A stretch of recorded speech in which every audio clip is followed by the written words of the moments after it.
तो बहुत बेहद खुशी का मौका है आज फिर यहाँ मोहम्मद अरीफ साहब से हमारी मुलाकात हो रही है। और मोहम्मद अरीफ साहब बहुत बहुत मुबारक हो, आज आपको बीटेक की डिग्री अवार्ड हुई है।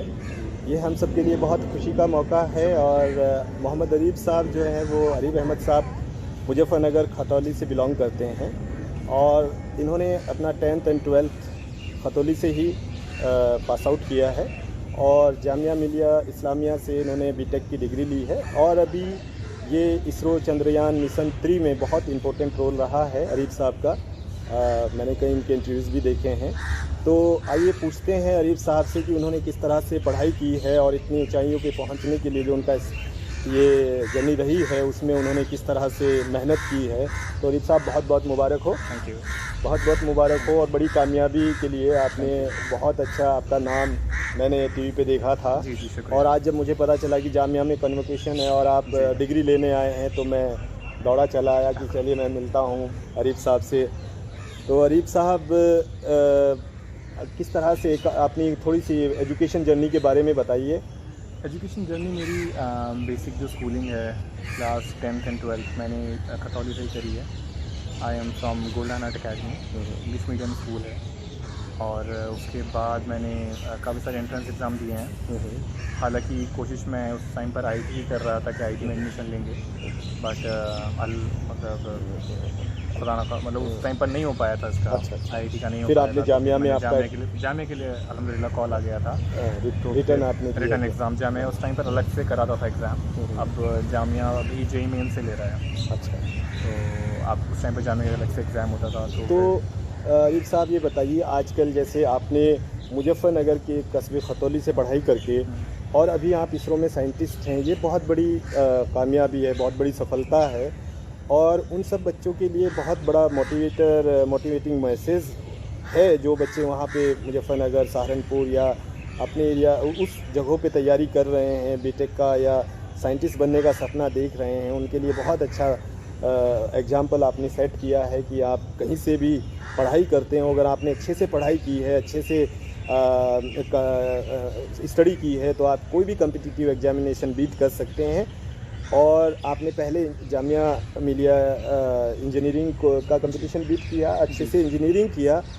तो इसमें आपका स्टडी करने का वो किस तरह से था? जैसे आजकल कोचिंग की बात हो रही है, सेल्फ स्टडी के बारे में हम बात करते हैं, तो उसके बारे में क्या कहेंगे आप? एक्चुअली कोचिंग का तो ऐसे रहता है कि पहले ये हुआ करता था कि जो ब्रिलियंट हुआ करता था फिर तो उसका एग्ज़ाम निकलता था। बट अब जितनी कोचिंग मंडी इंडिया में स्टार्ट हो गई है कि लेकर आप पहले सिर्फ कोचिंग जेईई एडवांस के लिए कोचिंग हो रही है या फिर किसी हाई लेवल एग्ज़ाम की कोचिंग होती थी। अब आप कोचिंग देखिए तो क्लास 6-7 के बच्चे भी कोचिंग में जा रहे हैं। तो कोचिंग इतनी ज़्यादा इंडिया में अब हाइप पकड़ चुकी है कि हर कोई समझता है कि बिना कोचिंग के तो हो ही नहीं पाए।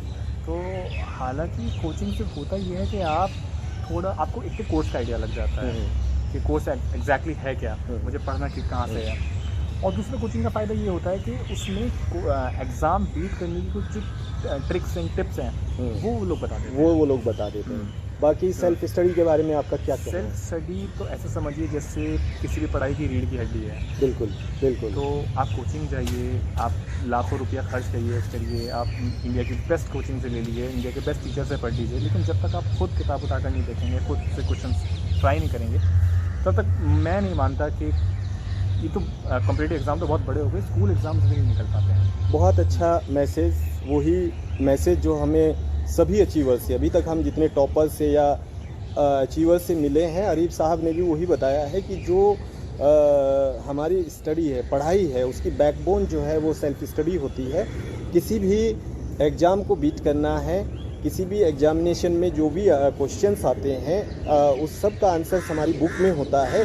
इसलिए सेल्फ स्टडी बहुत इम्पोर्टेंट है। और अरीफ साहब ने वो एग्जाम्पल सेट किया है कि इन्होंने सेल्फ स्टडी करके जामिया का एग्जामिनेशन क्लियर किया और उसके बाद जो इसरो के लिए जो साइंटिस्ट के जो एग्ज़ाम्स होते हैं, जो कंपटीशन होता है, वो बीट किया। और अभी ये रिनाउंड बहुत अच्छा काम इन्होंने किया है। अभी जो रिसेंट जो चंद्रयान लॉन्चिंग है उसमें इनका इम्पोर्टेंट रोल रहा है। तो ये जो हमारा पढ़ने का जो एक वो है, उसमें इन्होंने कोचिंग के बारे में इन्होंने बताया है कि कोचिंग भी कहीं हेल्प करती है, बट हमारी जो फुल डिपेंडेंसी है वो कोचिंग पे नहीं होनी चाहिए।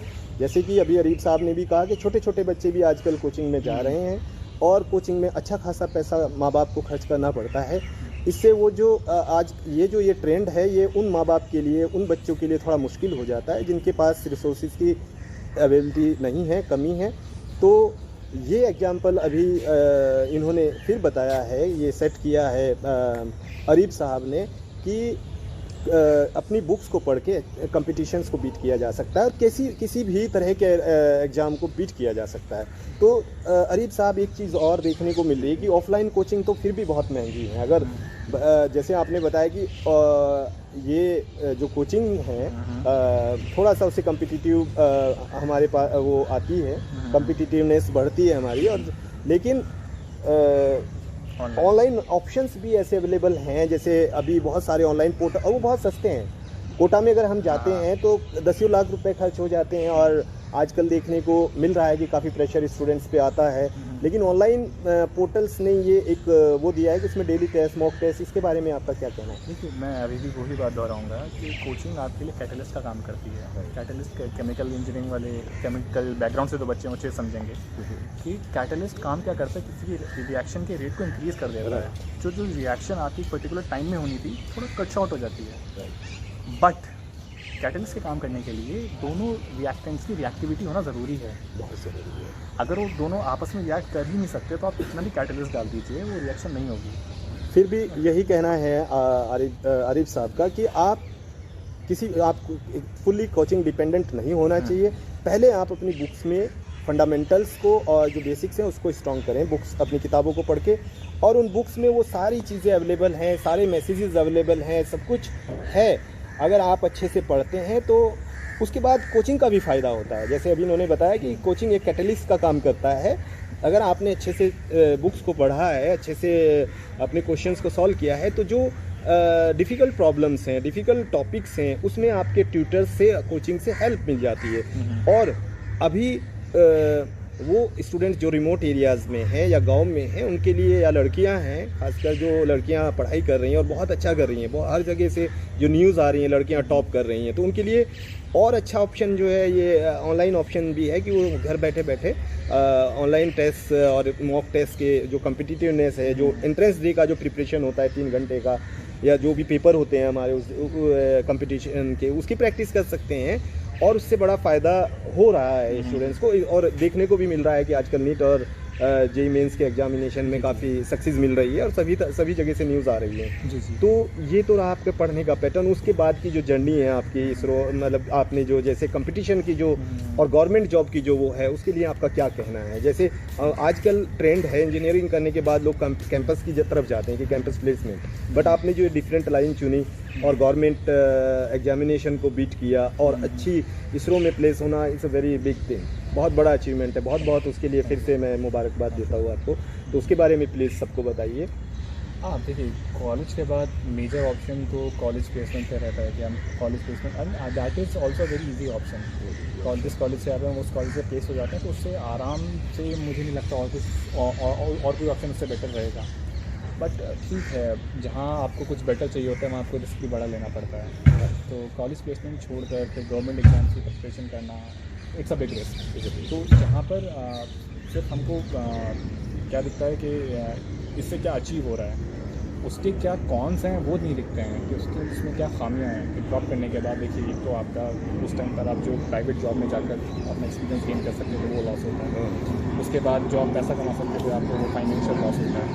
और थर्ड एंड मोस्ट इम्पॉर्टेंट, जो आजकल हमारा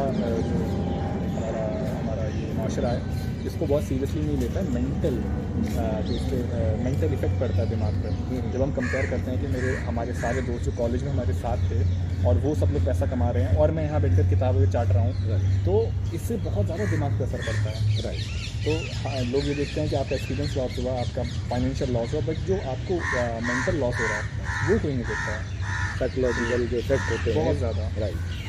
तो उसके लिए फिर जब आपने ये तैयारी शुरू की, इसरो का एग्जामिनेशन क्लियर किया, तो ये बहुत बड़ा अचीवमेंट है। उन सब जो फैक्टर्स आपने बताए हैं कि जब हम तैयारी कर रहे होते हैं तो बहुत सारे अप एंड डाउन्स आते हैं, बट अगर आपने कोई टारगेट सेट किया है, कुछ इस तरह से बड़ा टारगेट सेट किया है तो ये आपको उसके लिए मेहनत तो करनी पड़ेगी और आरिफ ने वो करके दिखाया है कि खतौली मुजफ्फरनगर से इन्होंने अपनी स्कूलिंग की, उसके बाद जामिया से बीटेक किया और बीटेक करने के बाद इन्होंने एक नया वो अपना जो इनकी दिमाग में था कि कुछ अच्छा करना है, कुछ हटके करना है, तो गवर्नमेंट उसकी प्रिपरेशन की और इसरो का ये एग्जामिनेशन बीट किया और उसके बाद अभी रिसेंटली बहुत बड़ा अचीवमेंट इनका कंट्रीब्यूशन इसरो मिशन 3 में हमारे लिए बहुत बड़ा है और हम दुआ करते हैं कि वो सक्सेसफुल हो इंशाल्लाह। और